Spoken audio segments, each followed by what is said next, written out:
স্যান্ডউইচের feeling হোক কিংবা কোনো স্টার্টারে ডিপ হিসাবে এই মেয়োনিজ খাবারের স্বাদে একটা অন্য মাত্রা এনে দেয়। বাড়িতে কিভাবে এরকম থিক ক্রিমি টেস্টি মেয়োনিজ মাত্র হাফ কাপ সাদা তেল, 5 টাকার পরিমাণে গুঁড়ো দুধ, একটা লেবুর টুকরো আর স্বাদ মতো নুন চিনি দিয়ে বানানো যায়, চলো দেখে নিই।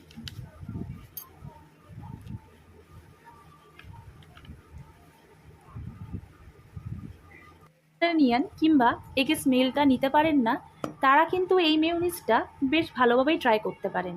এর জন্য আমি প্রথমে একটা বাটিতে জল কিছুটা গরম করতে নিয়েছি। এবার গুঁড়ো দুধটা মিশিয়ে নিলাম, ভালো করে মিশিয়ে নেব। দুধটা ফুটে উঠলেই গ্যাসের আঁচটাকে মাঝারি করে দিয়ে দুধটাকে ঘন করতে দেব।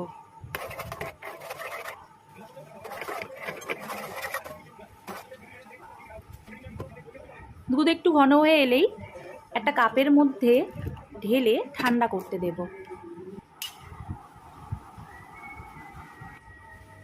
রুম টেম্পারেচারে চলে আসলেই দুধ আর এই সাদা তেলটিকে ফ্রিজে রাখবো।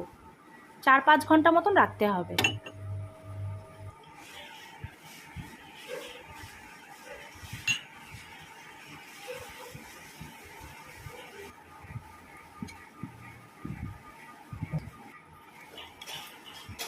এবার একটা গ্রাইন্ডারে কন্টেইনারে হাফ কাপ দুধ, যে যেমন নুন মিষ্টি খায় ততটা নুন মিষ্টি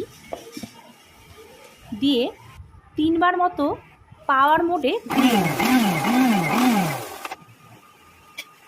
এখন লেবুর রস যোগ করেও 3 বার মতো ঘুরিয়ে নেব।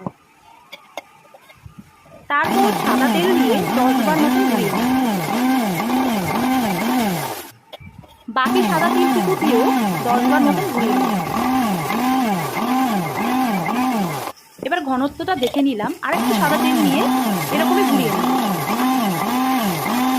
মাথায় রাখতে হবে পাওয়ার মোডে আমাকে কিন্তু ঘোরাতে হবে।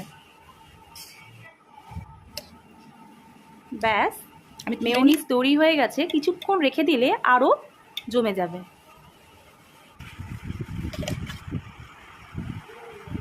তৈরি হয়ে গেছে eggless creamy thick tasty mayonnaise.